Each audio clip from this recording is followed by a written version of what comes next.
Hi friends, welcome to my channel. ನಿನ್ನ ಜೊತೆ ನನ್ನ ಕತೆ ಧಾರಾವಾಹಿಯಲ್ಲಿ ಇಂದಿನ ಸಂಚಿಕೆಯಲ್ಲಿ ಏನೆಲ್ಲ ಆಗುತ್ತೆ ಅಂತ ಹೇಳಿ ಪೂರ್ತಿಯಾಗಿ ನೋಡ್ಕೊಂಡು ಬರೋಣ. ಅದಕ್ಕೂ ಮುಂಚೆ ಯಾರೆಲ್ಲ ನಮ್ಮ ಚಾನಲ್ಗೆ ಸಬ್ಸ್ಕ್ರೈಬ್ ಮಾಡದೆ ನೋಡ್ತಾ ಇದ್ದೀರಾ, ದಯವಿಟ್ಟು ಸಬ್ಸ್ಕ್ರೈಬ್ ಮಾಡಿಕೊಂಡು ವಿಡಿಯೋ ಇಷ್ಟ ಆಯಿತು ಅಂದರೆ ಪ್ಲೀಸ್ ಒಂದು ಲೈಕ್ ಮಾಡಿ. ಸಂಚಿಕೆ ಶುರುವಿನಲ್ಲಿ ಇಲ್ಲಿ ಟ್ರೈನಿಂಗ್ ಸೆಂಟ್ರಲ್ಲಿ ಏನೆಲ್ಲ ಆಯಿತು ಅನ್ನೋದನ್ನ ಅಜಿತ್ ಸತ್ಯನ್ ಮುಂದೆ ಹೇಳ್ತಾ ಇರ್ತಾನೆ. ಭೂಮಿ ಇವತ್ತು ನಿರ್ಧಾರ ಮಾಡಿಬಿಟ್ಟಿದ್ದಾಳೆ, ನನ್ನಿಂದ ದೂರ ಆಗಲೇಬೇಕು ಅಂತ ಹೇಳಿ. ಭೂಮಿ ಇಷ್ಟು ದಿನ ನನ್ನ ಮಾತಿಗೆ ಬೆಲೆ ಕೊಟ್ಟು ನಾನು ಹೇಳ್ದ ಹಾಗೆ ಕೇಳಿಕೊಂಡು ನನ್ನ ಮಾತಿಗೆ ಗೌರವ ಕೊಡ್ತಾ ಇದ್ಲು. ಆದರೆ ಭೂಮಿ ಇವತ್ತು ಡಿಸೈಡ್ ಮಾಡಿದ್ದಾಳೆ ಅಂತಂದರೆ ನಾನು ಕೂಡ ಅವಳ ಮಾತಿಗೆ ಬೆಲೆ ಕೊಡಲೇಬೇಕು. ಅವಳು ಏನು ಡಿಸೈಡ್ ಮಾಡಿದಳೋ ಅವಳ ಒಂದು ನಿರ್ಧಾರಕ್ಕೆ ನಾನು ಗೌರವ ಕೊಡಲೇಬೇಕು ಅಲ್ವಾ ಸತ್ಯನಾ?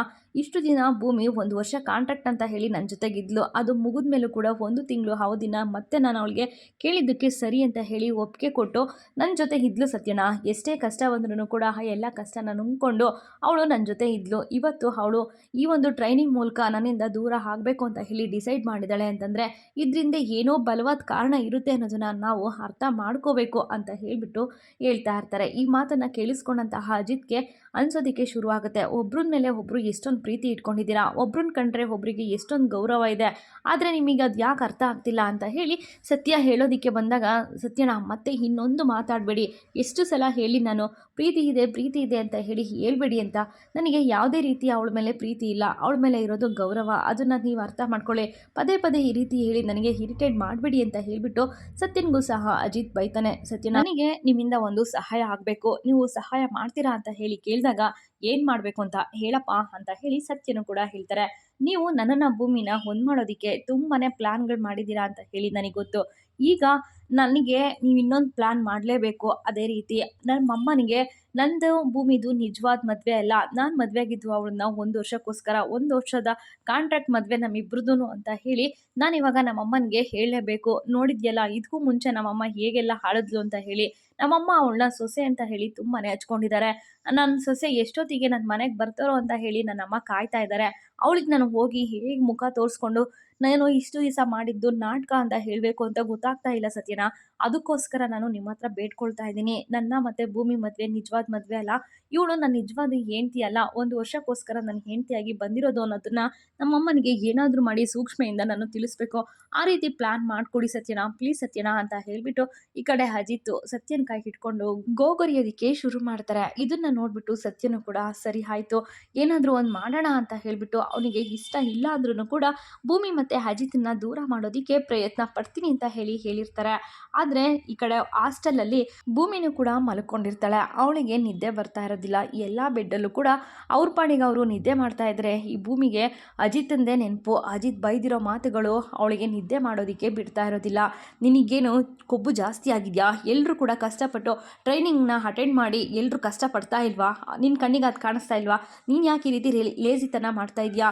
ನಾನು ಸ್ಟ್ರಿಕ್ಟ್ ಆಫೀಸರ್ ಆಗಿರಬೇಕು ಅನ್ನೋದು ಬರೀ ಬಾಯಲ್ಲಿರಬಾರ್ದು, ಅದು ನಿನ್ನ ಬಾಡಿಲಿ, ನಿನ್ನ ಶಕ್ತಿಲಿ ನೀನು ಅದನ್ನು ತೋರಿಸ್ಲೇಬೇಕು ಅಂತ ಹೇಳಿಬಿಟ್ಟು ಅಜಿತ್ ತುಂಬಾ ಜೋರಾಗಿ ಎಲ್ಲರ ಮುಂದೆ ಭೂಮಿಗೆ ಬೈದಿರ್ತಾರೆ.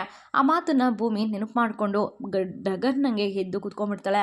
ಅವಳು ಎಷ್ಟು ಭಯದಲ್ಲಿರ್ತಾಳೆ ಅಂತಂದರೆ, ಎಂಥ ಪರಿಸ್ಥಿತಿಲಿದ್ದೀನಿ ನಾನು ಇವತ್ತು ಅಂತ ಹೇಳಿ ಅಜಿತ್ ಬೈದಿರೋ ಮಾತುಗಳನ್ನು ನೆನಪು ಮಾಡಿಕೊಂಡು, ಸಾಹೇಬ್ರು ಯಾಕೆ ನನಗೆ ಇಷ್ಟೊಂದು ಬೈದರು, ಸಾಹೇಬ್ರು ಯಾಕೆ ನನಗೆ ಪದೇ ಪದೇ ಈ ರೀತಿ ನೆನಪಾಗ್ತಿದ್ದಾರೆ ಅಂತ ಹೇಳಿಬಿಟ್ಟು ಭೂಮಿ ನೆನಪು ಮಾಡ್ಕೊಳ್ತಾ ಇದ್ರೆ, ಇನ್ನೊಂದು ಕಡೆ ಅಜಿತ್ ಕೂಡ ನಿದ್ದೆನೇ ಮಾಡ್ದೇನೆ ಒಂದೇ ಬೆಡ್ಡಲ್ಲಿ ಯಾವಾಗಲೂ ಜೊತೆಯಾಗಿದ್ದಂತಹ ಅಜಿತ್ ಮತ್ತು ಭೂಮಿ ಇವತ್ತು ದೂರ ಆಗಿ ಅಜಿತ್ ಕೂಡ ಅಷ್ಟೇ ಒದ್ದಾಡ್ತಾ ಇರ್ತಾರೆ. ನಿನ್ನ ಸಂಬಂಧ ಮುಗ್ದೋಯ್ತು, ನನಗೂ ನಿನಗೂ ಇನ್ಮುಂದೆ ಯಾವುದೂ ಸಂಬಂಧ ಇಲ್ಲ, ನಿನ್ನ ದಾರಿ ನಿನಗೆ, ನನ್ನ ದಾರಿ ನನಗೆ ಅಂತ ಹೇಳಿ ಭೂಮಿ ಹೇಳಿರ್ತಾಳೆ. ಆ ಮಾತನ್ನು ಅಜಿತ್ ಕೂಡ ನೆನಪು ಮಾಡ್ಕೊಳ್ತಾರೆ. ಇಷ್ಟು ದಿವಸ ಭೂಮಿ ನನ್ನ ಜೊತೆ ಅಷ್ಟು ಚೆನ್ನಾಗಿದ್ದವಳು ಸಡನ್ನಾಗಿ ಈ ರೀತಿ ನನಗೂ ನಿನಗೂ ಯಾವ ಸಂಬಂಧನೂ ಇಲ್ಲ, ನಮ್ಮಿಬ್ಬರು ಕಾಂಟ್ರಾಕ್ಟ್ ಮ್ಯಾರೇಜ್ ಮುಗ್ದೋಯ್ತು ಅಂತ ಹೇಳಿರೋ ಮಾತನ್ನು ನೆನಪು ಮಾಡಿಕೊಂಡು ಒದ್ದಾಡ್ತಾ ಅವನು ಕೂಡ ಅಷ್ಟೇ ನೋವನ್ನು ಅನುಭವಿಸ್ತಾ ಇರ್ತಾನೆ.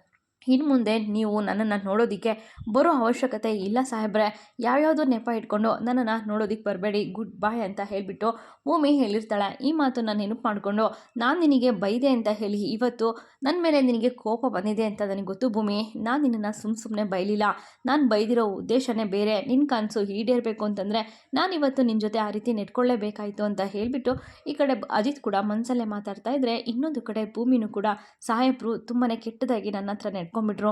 ಅಲ್ಲ ಎಲ್ಲರ ಮುಂದೆ ನನಗೆ ಅವರು ಆ ರೀತಿ ಬೈದಿದ್ದು ತಪ್ಪಲ್ವಾ?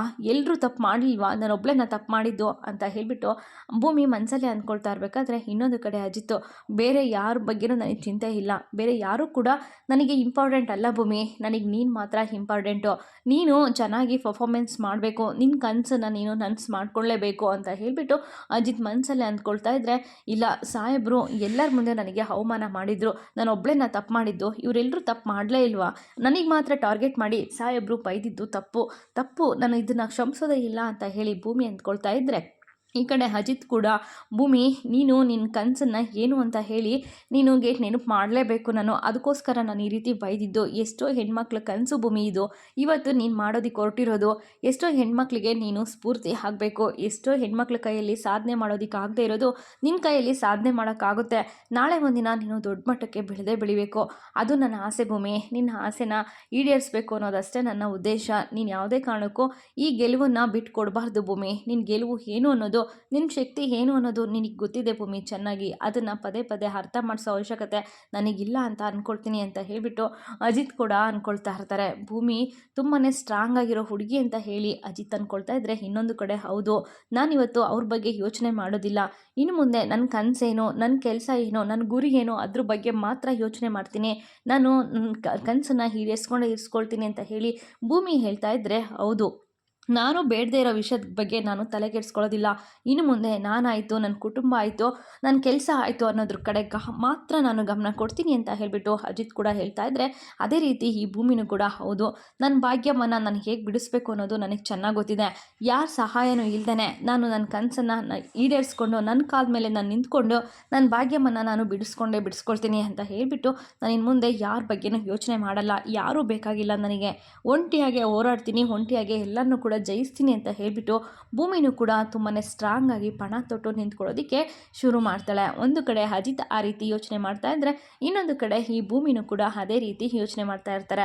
ಆದರೆ ಸಾಹೇಬರು ಸಹಾಯ ಇಲ್ಲದೆ ನಾನು ಹೇಗೆ ನನ್ನ ಅಮ್ಮನ್ನು ಬಿಡಿಸ್ಲಿ, ಸಾಹೇಬರು ನಮ್ಮಮ್ಮನ ಕೇಸನ್ನ ತಗೊಂಡು ನಡೆಸ್ತಾ ಇದ್ದಾರೆ, ಅವ್ರ ಸಹಾಯ ಇಲ್ಲದೆ ನನ್ನ ನಮ್ಮಮ್ಮನ ಬಿಡಿಸೋದಕ್ಕೆ ಆಗುತ್ತಾ ಅಂತ ಹೇಳಿಬಿಟ್ಟು ಈ ಕಡೆ ಭೂಮಿಗೆ ಅನ್ಸೋದಕ್ಕೆ ಶುರುವಾಗುತ್ತೆ. ಇನ್ನೊಂದು ಕಡೆ ನಾನು ಏನು ಮಾಡಲಿ, ಭೂಮಿಗೆ ಮಾತು ಕೊಟ್ಟಿದ್ದೆ, 1 ವರ್ಷ ಕಾಂಟ್ರಾಕ್ಟ್ ಮುಗಿಯೋದ್ರೊಳಗೆ ನಿಮ್ಮಮ್ಮನ ಬಿಡಿಸಿ ಆಚೆ ಕರ್ಕೊಂಬರ್ತೀನಿ ಅಂತ ಹೇಳಿದ್ದೆ, ಇವತ್ತು ಯಾವ ಕೆಲಸನೂ ಕೂಡ ನನ್ನಿಂದ ಆಗ್ತಿಲ್ವಲ್ಲ ಅಂತ ಹೇಳಿ ಅಜಿತ್ ನೋವು ಮಾಡ್ಕೊಳ್ತಾ ಇದ್ದರೆ, ಇನ್ನೊಂದು ಕಡೆ ಭೂಮಿನೂ ಕೂಡ ಎಂಥ ಕೆಲಸ ಆಯಿತು ಅಂತ ಹೇಳಿ ಬಂದು ಬೆಡ್ ಮೇಲೆ ಕೂತ್ಕೊಂಡು ಅಜಿತನ ಫೋಟೋನ ನೋಡ್ತಾ ಕೂತ್ಕೊಂಡ್ಬಿಡ್ತಾಳೆ. ಅಜಿತ್ ಕೂಡ ತುಂಬಾ ಕ್ಯೂಟಾಗಿ ಇರುವಂತಹ ಫೋಟೋನ ಕೈಯಲ್ಲಿ ಇಟ್ಕೊಂಡು ಈ ಕಡೆ ಭೂಮಿ ಕಣ್ಣೀರನ್ನು ಸುರಿಸ್ತಾ ಇದ್ದರೆ, ಇನ್ನೊಂದು ಕಡೆ ಇಲ್ಲ ಭೂಮಿ, ನೀನು ಜೈಲಿಂದ ಅಂದರೆ ನಿನ್ನ ಟ್ರೈನಿಂಗ್ನ ಮುಗಿಸ್ಕೊಂಡು ಬರೋದ್ರೊಳಗೆ ನಾನು ನಿಮ್ಮ ಅಮ್ಮನ ಕರ್ಕೊಂಡು ಬಂದೇ ಬರ್ತೀನಿ ಅಂತ ಹೇಳಿ ಅಜಿತ್ ಕೂಡ ಅಂದ್ಕೊಂಡು ಶಬ್ದ ಮಾಡ್ಕೊಳ್ತಾರೆ. ಹಾಗೆ ಸ್ಟೇಷನಿಗೆ ಸತ್ಯನ ಜೊತೆ ನನಗೆ ಏನಾದರೂ ಮಾಡಿ ಈ ಕಡೆ ಭೂಮಿ ಟ್ರೈನಿಂಗ್ ಮುಗಿಯೋದ್ರೊಳಗೆ ನಾನು ಅವ್ರ ಅಮ್ಮನ ಆಚೆ ಕಡೆ ಕರ್ಕೊಂಬರಲೇಬೇಕು, ಇದು ನಾನು ಮಾಡಬೇಕಾಗಿರೋ ಕೆಲಸ, ಒಂದೇ ಒಂದು ಈಡು ಸಿಕ್ಕಿದ್ರೆ ಸಾಕು ಸತ್ಯನ, ನಾನು ಅದನ್ನು ಬಿಡೋದೇ ಇಲ್ಲ, ನೋಡ್ತಾ ಇರಿ, ನಾನು ಭಾಗ್ಯಮ್ಮನ ಏನಾದರೂ ಮಾಡಿ ಆಚೆ ಕಡೆ ಕರ್ಕೊಂಡು ಬಂದೇ ಬರ್ತೀನಿ ಅಂತ ಹೇಳಿಬಿಟ್ಟು ಅಜಿತ್ ಮಾತಾಡ್ತಾ ಇರ್ತಾರೆ. ಅಷ್ಟರಲ್ಲೇ ಅಜಿತ್ಗೆ ಒಂದು ಫೋನ್ ಕಾಲ್ ಕೂಡ ಬರುತ್ತೆ. ಸತ್ಯನಿಗೆ ಇವನ ಒಂದು ಕಿಚ್ಚು, ಇವನ ಒಂದು ರೋಷನ ನೋಡಿಬಿಟ್ಟು ತುಂಬಾ ಶಾಕ್ ಅಂತ ಅನ್ನಿಸ್ತಾ ಇರುತ್ತೆ. ಇನ್ನು ಅಜಿತ್ ಕೂಡ ಅಷ್ಟೇ ಸೀರಿಯಸ್ ಆಗಿ ಫೋನಲ್ಲಿ ಮಾತಾಡೋದಕ್ಕೆ ಶುರು ಮಾಡ್ತಾರೆ. ಏನು ಹೇಳ್ತಾ ಇದ್ದೀರಾ, ಹೌದಾ ನಿಜನಾ ಅಂತ ಹೇಳಿಬಿಟ್ಟು ತುಂಬಾ ಸೀರಿಯಸ್ ಆಗಿ ಮಾತಾಡ್ತಾ ಇರ್ತಾರೆ. ಈ ಮಾತುಗಳನ್ನು ಕೇಳಿಸ್ಕೊಂಡಂತಹ ಸತ್ಯನಿಗೆ ಏನು ನಡೀತಾ ಇದೆ ಇಲ್ಲಿ, ಏನಾಯಿತು ಅಂತ ಹೇಳಿಬಿಟ್ಟು ಶಾಕಲ್ಲಿ ಕೂತ್ಕೊಂಡಿರ್ತಾರೆ. ಇನ್ನೊಂದು ಕಡೆ ಸರಿ ಆಯಿತು, ಇಮಿಡಿಯೇಟಾಗಿ ನೀವು ಅದನ್ನೆಲ್ಲನೂ ಕೂಡ ಕಲೆಕ್ಟ್ ಮಾಡ್ಕೊಳ್ಳಿ, ನಾನು ಇಮಿಡಿಯೇಟಾಗಿ ಹೊರಟು ಬರ್ತೀನಿ ಅಂತ ಹೇಳಿಬಿಟ್ಟು ಈ ಕಡೆ ಅಜಿತ್ ಹೇಳ್ತಾ ಇರಬೇಕಾದ್ರೆ, ಸತ್ಯನ ದೇವರಿದ್ದಾನೆ, ಒಳ್ಳೆಯವರಿಗೆ ಒಳ್ಳೆಯದಾಗಿ ಆಗುತ್ತೆ, ಅದನ್ನು ನಾವು ಟೈಮಿಗೆ ಕಾಯಬೇಕು ಅಷ್ಟೇ ಸತ್ಯನ, ನೋಡ್ತಾ ಇರಿ, ಇವತ್ತು ನಮ್ಮ ಕೆಲಸ ಆಯಿತು ಅಂತಾನೆ ಅಂತ ಹೇಳಿಬಿಟ್ಟು ಅಜಿತ್ ಅಲ್ಲಿಂದ ಎದ್ದು ಹೊರಡ್ತಾನೆ. ಈ ಎಲ್ಲ ನಡವಳಿಕೆನ ನೋಡಿಬಿಟ್ಟು ಸತ್ಯನಿಗೆ ಏನು ಹೇಳಬೇಕು ಅಂತಲೂ ಸಹ ಗೊತ್ತಾಗೋದಿಲ್ಲ. ಒಳ್ಳೆಯವರಿಗೆ ಒಳ್ಳೆಯದಾಗಿ ಆಗುತ್ತೆ ಸತ್ಯನ ಅಂತ ಹೇಳಿಬಿಟ್ಟು ಅಜಿತ್ ಹೇಳ್ತಾ ಅಲ್ಲಿಂದ ಹೋಗ್ತಾ ಇದ್ದರೆ, ಇನ್ನೊಂದು ಕಡೆ ಸತ್ಯನೂ ಕೂಡ ತುಂಬಾ ಕನ್ಫ್ಯೂಸಲ್ಲಿ ಕೂತ್ಕೊಂಡಿರ್ತಾರೆ. ಅಂದರೆ ಅಜಿತ್ಗೆ ಅಂಥ ಒಂದು ಸುದ್ದಿ ಯಾವ್ದು ಸಿಕ್ತು ಇವಾಗ, ಅಂದರೆ ಭೂಮಿ ತಾಯಿ ಭಾಗ್ಯಮ್ಮನ್ನ ಕರ್ಕೊಂಬರ್ತಾನ ಆಚೆ ಕಡೆ ಕರ್ಕೊಂಬರೋದಕ್ಕೆ ಏನಾದರೂ ಬಲವಾದ ಸಾಕ್ಷಿ ಅಜಿತ್ ಕೈಗೆ ಸಿಕ್ತಾ, ಅದು ಯಾವ ಸಾಕ್ಷಿ ಆಗಿರ್ಬೋದು ಅನ್ನೋದನ್ನು ಮುಂದೆ ಬರುವಂತಹ ಸಂಚಿಕೆಯಲ್ಲಿ ತಪ್ಪದೇ ವೀಕ್ಷಿಸೋಣ ಸ್ನೇಹಿತರೆ. ಅಲ್ಲಿವರೆಗೂ take care and bye bye. Thank you for watching.